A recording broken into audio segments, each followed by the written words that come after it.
Have you ever cried to yourself yung talaga iniiyak mo sa sarili mo yung hirap, yung bighati at I'm sure hindi lang po dala maari ng physical but minsan emotional, relational, yung tipong parang walang katapusan yung gabi. Maybe dahil sa pagkawala nga ng mahal sa buhay o yung hirap na emosyonal, yung bigat ng problema pinagdadaanan natin. Parang gabi wala ng umagang parating. Pero ang ganda po ng salmo na sinulat ni David, okay, mahigit 2,000 taon na nakikalipas, sabi sa mga awit 30 versikulo 5, sa buong magdamag, luha may pumatak. Pagsapit ng umaga, kapalit ay galak.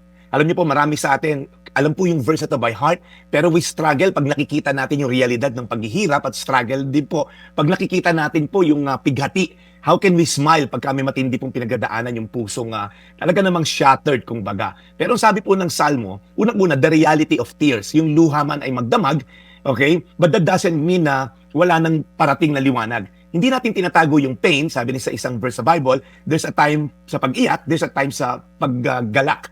So the night is long, totoo po yung pag-iyak, pero katulad din po ng isang bagyo, dumadaan yan pero hindi yan nananatili. Kasi sabi rin ni David dito sa salmo niya, pagsapit ng umaga, yung realidad po, yung dawn, yung pagsikat ng araw, ito po yung nagbibigay ng pag-asa. Every night po, may expiration po yung gabi na yan dahil parating yung umaga. The sun will definitely rise because God is faithful.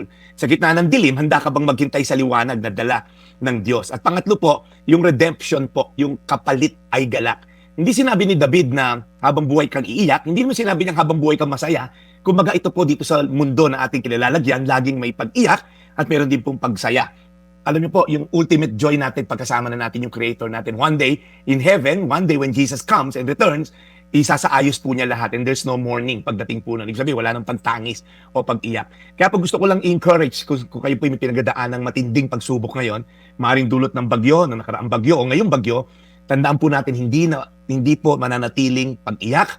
Ang Diyos po ay may dalang pag-asa tuwing umaga at araw-araw po yan. Kaya tayo po ay mag-focus sa Diyos. Jesus also wept nung namatayan siya ng kaibigan, si Lazarus. Pero alam niya, ito'y panandalian lamang dahil alam niya merong eternal life na naghihintay sa mga taong namatay. So mga awit 30, versikulo 5, sa buong magdamag, luha may pumatak, pagsapit ng umaga, kapalit ay galak. Tayo manalangin. Panginoon, lift up namin sa iyo ang mga tao may pinagdadaan ng matindi ngayon. Whether na sa lanta ng bagyo, Lord, alam namin na ang iyong pag-asa, ang iyong faithfulness ang magdadala sa amin to this eternal hope na hindi rito sa lupa nagtatapos ang buhay ng tao, may naghihintay na maganda at eternal joy na kasama ang aming Maker. So Lord, one day, we're gonna experience that. But for now, sa dami ng mga pinagdadaanan ng bansa namin, unos, problema, politikal, alam namin, Lord, ikaw lamang ang shining light namin. Ikaw lamang ang aming madaling araw, yung dawn na magbibigay sa amin ng ligaya and ultimately pag-asa. Sa pangalan ni Jesus. Amen. Today's Reflection with Pastor Jeff Eliscopides.